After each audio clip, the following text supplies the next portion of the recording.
Magandang araw sa inyong lahat.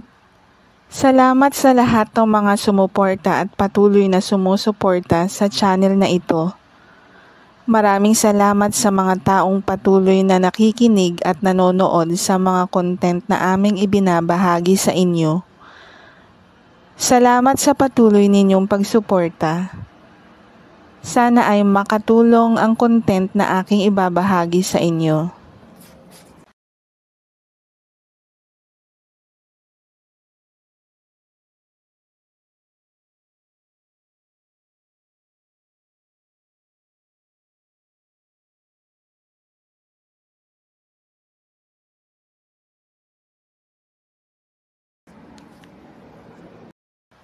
Ang i-discuss natin sa ngayon ay tungkol sa legal remedies.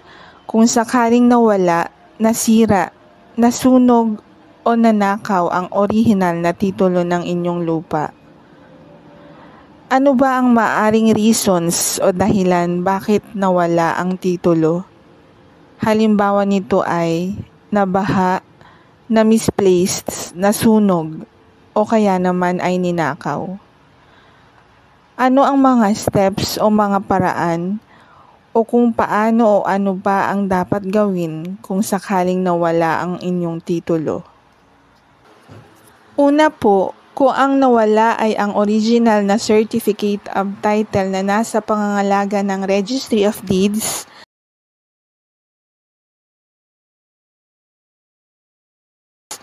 ang petition na gagawin ay petition for reconstitution.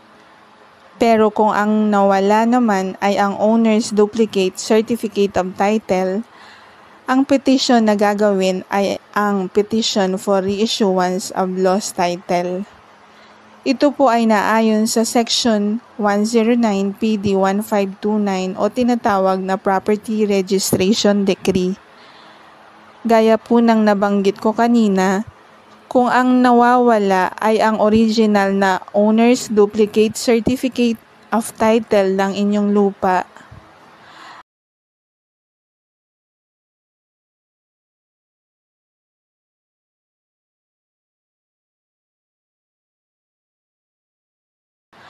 ang remedy nyo ay mag-file ng petition for reissuance of owner's duplicate copy of title at ito po ay ipa-file sa korte under Section 109 PD 1529 Property Registration Particular po sa Regional Trial Court. Sa pag-file ng petition o bago kayo makapag-file ng petition for reissuance of owner's duplicate copy of title, ang unang step ay magpagawa kayo ng affidavit of loss.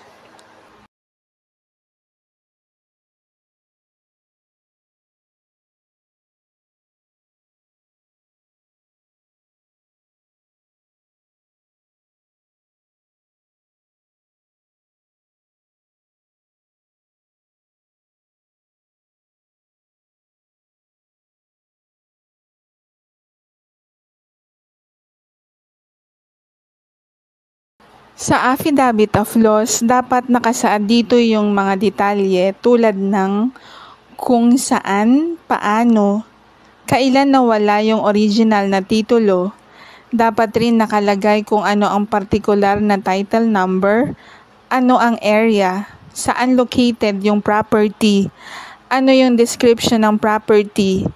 Dapat po ay mailagay ninyo o masabi ninyo yung mga facts and circumstances tulad kung paano, saan, kailan, bakit nawala ang titulo. Dapat rin na ang affidavit of loss ay notaryado.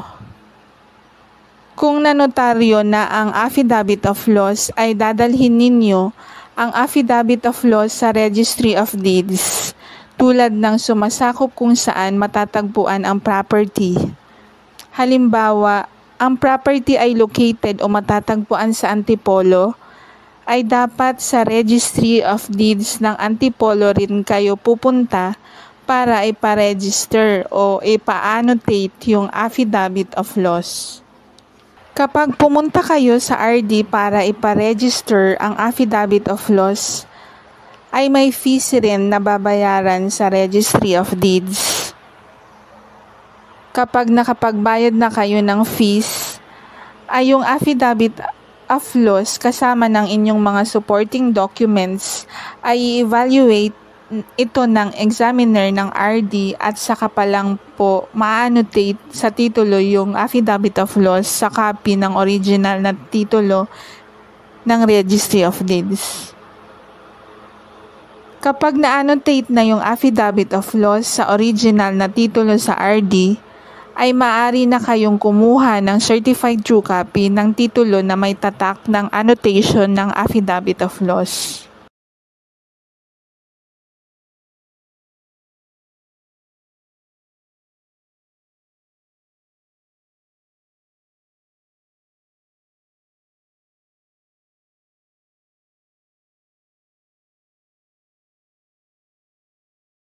Ano pa yung mga ibang dokumento na dapat ninyong ihanda para sa pag-file ng petition for reissuance, replacement of original owner's duplicate copy of title? Bukod sa affidavit of loss, certified true copy of title containing entry of affidavit of loss, kailangan nyo rin ng iba pang mga dokumento tulad ng certified true copy of tax declaration, updated official receipts of payment of real property o resibo ng payment sa amilyar. Kapag nakumpleto mo na yung mga dokumento, ay makipagtulungan na kayo sa inyong abogado para matulungan kayong gumawa ng petisyon at iba pang legal documents, pleadings tulad ng judicial affidavit.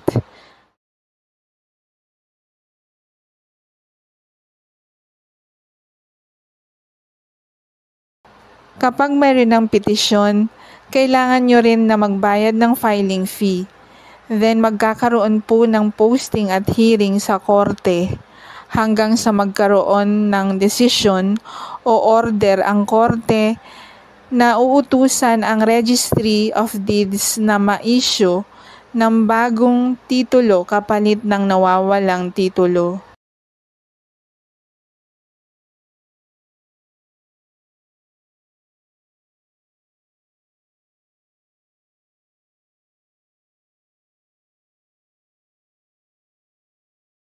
Hanggang dito na lamang at maraming salamat sa inyong lahat.